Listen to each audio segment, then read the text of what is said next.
Ah, killing monsters. Now that got your attention. Eager for a tale of glory and blood, I see? Well, patience. There's plenty of that to come. I mean, I've barely begun setting up the characters. For all her weirdness, Jane was still a young woman. That meant high school and drama, not the onstage kind. The all sorts of complicated feelings one does not yet know how to handle kind. Jane was in love. That all-consuming, furious love that only those under 25 get to enjoy. The kind you remember forever. The kind that leaves a mark. But Jane never really found the words to tell her friend. So, in the hope of getting some alone time to express things out, she found herself under the crescent eye of Luna, walking the streets, in the company of the one she loved, and another, who was competition. Despite the awkwardness, they were actually all having a good time. Her flame was being funny and charming to both contenders, likely not even aware of being anyone's object of affection, let alone two.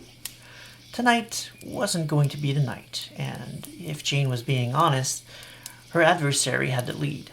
More confident, less weird, better looking. It wasn't the first time Jane was glossed over for someone else, someone better acclimated to a normal life. But as Jane would learn, normal life can often end abruptly. All it takes is one bad turn. Sorry, Jane said, as she bumped into someone far larger than she was. The group stopped in their tracks, taking stock of the hulking stranger. It was ripped out of a horror movie, the kind of slow-moving brute that somehow always catches up to you. The kind that won't stop, no matter what. Wearing a mechanic's jumpsuit and a tilted clown mask. Clashing from the horror movie aesthetics, however, was the state of the thing.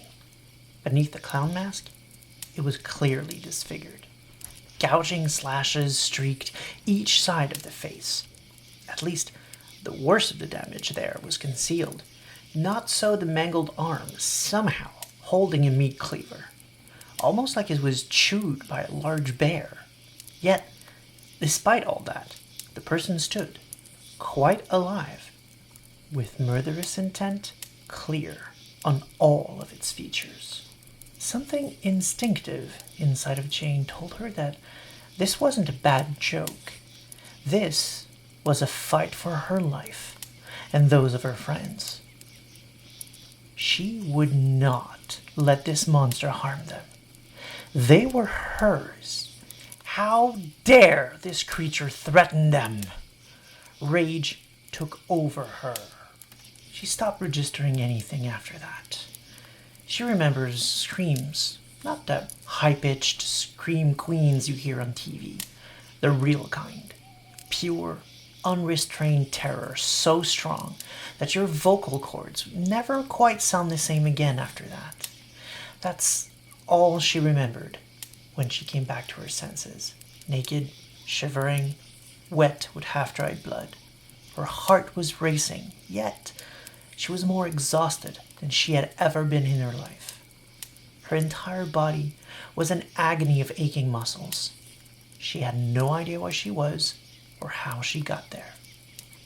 I see recognition in some faces. Let me tell you this. It is a mercy that we don't remember our first change. Usually, this happens the first time in our lives when we completely lose control of our rage. Without realizing it, we take our 9-foot-tall war form to go fucking nuts on whatever caused it, and then whatever else is nearby. For those raised among their own, we sometimes try to trigger it in a controlled environment where no one will get hurt. At the very least, we're more likely to see it coming. Not so a lonely lost cub. Anytime a fight-or-flight situation occurs, or something just annoys the holy smiting hell out of us. It could be crushingly bad news or a friend's betrayal, a drunk step-parent. There are just so many ways, and most of those end the same way. Innocence, too often loved ones, ripped apart. Which is why we never told her the truth about what we found when we were tracking her. She had enough to cope with without knowing the mangled remains of her friends lay not 2 feet away from the body of the monster. Although, I'm sure she figured it out on her own over time. They weren't exactly cut by a kitchen knife, if you catch my meaning. They were ripped by her own claws as soon as she was done chewing off the face of the worm's minion. The monster had put up quite a fight based on what we saw when we got there. Aside from the claw marks, we saw bits of wood and stone from nearby buildings chopped off by the cleaver. The knife itself was lodged a full 3 inches deep inside a telephone pole. According to the huge pools of blood, Jane had been hurt as well. Probably nothing a werewolf couldn't heal in a minute or 2, but it did give Firehound something easy to track. You might be wondering by now how we even got there. Well, there's a cool trick you can do if you ever try to spread your seed into the wider population. See, you can bind a spirit called a kinfetch to the child. That's a little fire spirit whose entire purpose is to check for signs of a coming first change. When the time comes, they warn the nearest werewolf. That happened to be us. Now, by and large, kinfetches aren't exactly a reliable lot. They're notorious for being easily distracted, which means more often than not, we show up late. This time, however, the kinfetch went above and beyond. When it found us, it was badly beaten up. So when we saw the little guy, we went to Sarah Suncaller, standing right over there. Hey, Sarah, hi. She's a powerful mystic, and a better ally you will not find anywhere. You'd best take it from me, respect her, and try to be in her good graces. It will be worth it. Anyway, back then our pack was only me, a storyteller, Firehound, an amazing scout, and Gloria, a warrior. You'll notice the problematic lack of a mystic among us to handle all things spiritual side. So that's why we had to run up to her when we found the panicked half-dead kinfetch. Sarah was able to calm it down enough to get some useful information.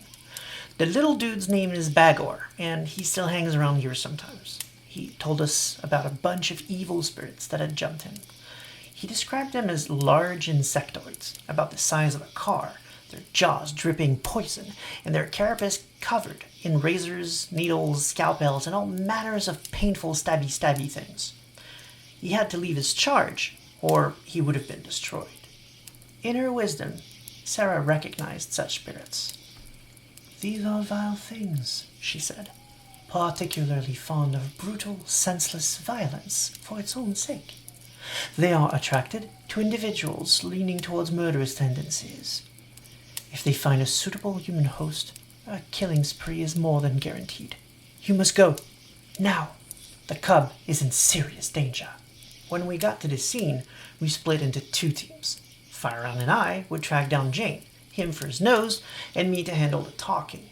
Meanwhile, Gloria would apply strategic uses of overwhelming brute force to hide the worst of the incriminating evidence. We don't want humans to know about werewolves now, do we?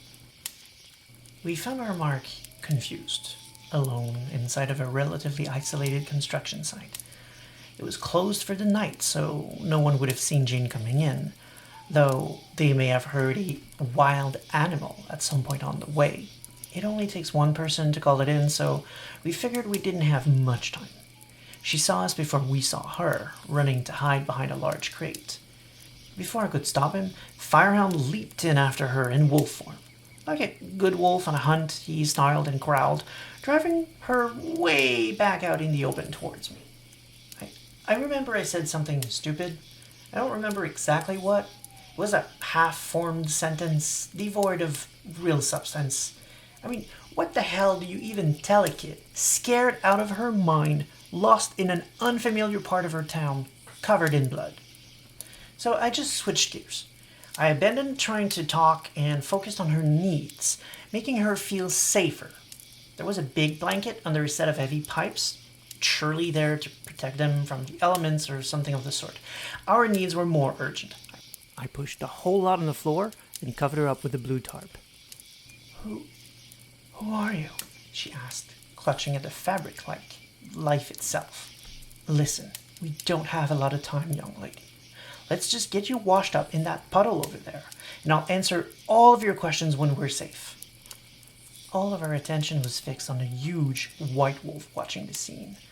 Firehound, as you can plainly see over there, is a rather fearsome beast when you don't know him, easily able to topple a man even in his animal form. "Why is there a motherfucking wolf with you?" she almost screeched. "Who, that fluffy dog? Don't worry about him. He's a friend. His name is Firehound, and he's going to scout ahead of us to let us know if there's any kind of trouble. But we need to get you cleaned up first. Fast." Pretty much just then, perfect timing, heavy steps interrupted us just before a silver-furred, 9-foot-tall, half-woman, half-wolf creature landed loudly next to me. "We have to go, now!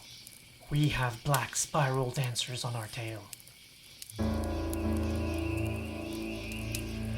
This has been a Rite to Remember, Season 1, Episode 2.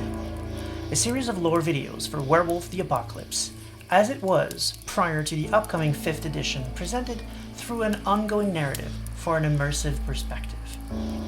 The World of Darkness games share a core theme of personal horror. The basic premise is that you get to play the monster. Horror doesn't get much more personal than that. In Vampire, you fight back against the beast, oftentimes by clinging to your humanity, although there are other, more colorful ways to do so. Werewolves do not have the luxury of an abstract concept. They don't have the beast. They are the beast. They have the best intentions in the world.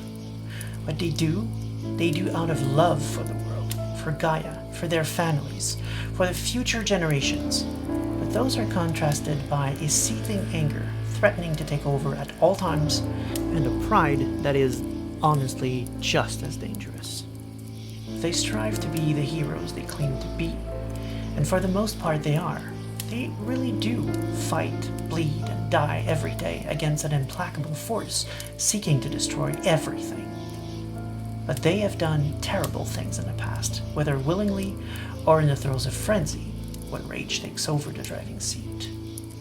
Whenever dramatically appropriate, someone you love got hurt, someone challenged your integrity, etc., you roll as many dice as your character has current rage. If 4 or more of those come up as successes, you go on a rampage, first obliterating whatever irked you, and then everything else, with the bad luck of being near. That's called a berserk frenzy. There's more to it, and there are 2 other types of frenzy, but we'll get to those later. For now, I want to focus on a single event, a single frenzy, what's called the first change. It's essentially your character's very first frenzy. It's very often a traumatic experience, but it doesn't have to be. Sometimes elders take it upon themselves to force the change in a controlled environment, for example. There are 2 other exceptions. One is for the Garou born, werewolves who are born from 2 Garou parents. We'll cover those in a later episode, and there's also a specific auspice, the auspice of the mystics, called Thurges. Their first change can sometimes take the form of a strange vision. Abandoning themselves to the spiritual journey, they come back to their senses different. Gaia knows what they did while they were spaced out, but at least it's less likely to hurt anyone. As a Thurge, Jane should have had that more peaceful experience too, but her encounter with a monster denied her that mercy.